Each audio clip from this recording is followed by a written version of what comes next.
Match d'une importance capitale pour les Canadiens de Montréal qui affrontent les Flyers de Philadelphie, une équipe qui connaît des difficultés à cause des déboires de son gardien de but Brian Boucher, lui qui hier dans la défaite face aux Islanders de New York dans la marque de 6-4 a très mal paru.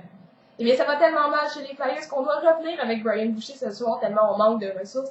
Et hier, on a signé Sébastien Caron, un gardien qui n'a pas vu la Ligue nationale lors des 3 dernières années, lui qui évoluait en Suisse, eh bien, il effectue un retour avec les Flyers.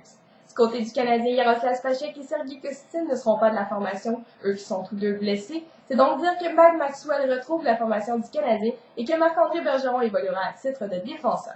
C'est sans surprise que c'est Yaroslav Halak qui est devant la cage des Six. En première période, eh bien, les deux équipes s'étudient car ils connaissent tous deux l'importance de ce match et donc il n'y aura pas beaucoup d'action en cette première période. Et vous connaissez tous les difficultés des Flyers en défensive et tout le monde se regroupe tout près de Brian Boucher pour protéger le gardien. Mais ça sera trop tard car André Kostin vient décocher toute une passe pour Thomas Plekanec qui lui vient inscrire un 24e but cette saison. Mais il faut dire que Mike Richards avait précédemment vraiment raté son dégagement. Mais tout de même, c'est une avance d'un but que le Canadien vient de se donner. Et lorsqu'il marque le premier but, les Canadiens ont 26 victoires à leur fiche cette saison. En fin de période, c'est une échappée de Aaron Asham où le gardien de but du Canadien doit se signaler en faisant un bel arrêt de la main gauche. On se transporte maintenant en deuxième période où il y aura une première pénalité d'appelée dans ce match pour Al Gill qui a fait de l'obstruction. Et lorsqu'il ne reste que 6 secondes au jeu de puissance des Flyers, au tour de Krejcik d'être envoyé au cachot, lui qui lui aussi a fait de l'obstruction, et bien sûr le jeu de puissance du Canadien, on manque littéralement d'opportunisme et on ne teste pas suffisamment Brian Boucher qui est un gardien de but vulnérable. Et bien ensuite, c'est au tour d'Halak de se signaler en faisant quelques arrêts clés et surtout maintenir son équipe dans le match.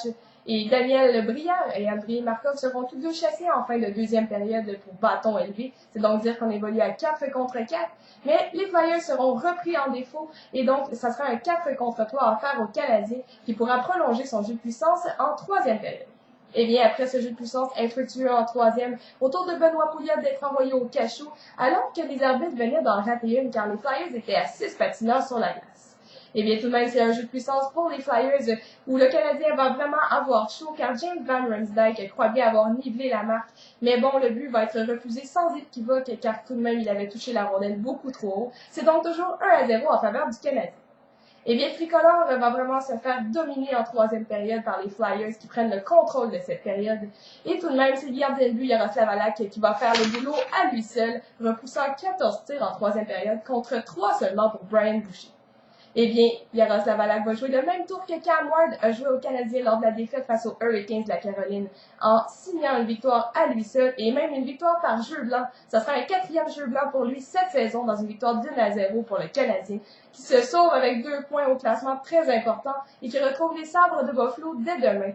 Ce sera donc notre prochain rendez-vous. Et comme à l'habitude, je vous laisse sur une question. J'aimerais savoir si vous êtes d'accord avec l'attitude du coach Jacques Martin, qui manque sérieusement d'émotion à mon avis, et que ça ferait du bien des fois de voir péter une petite coche face aux arbitres. Alors j'aimerais connaître votre opinion, laissez vos commentaires sous la vidéo et on se revoit dès demain face aux Sabres.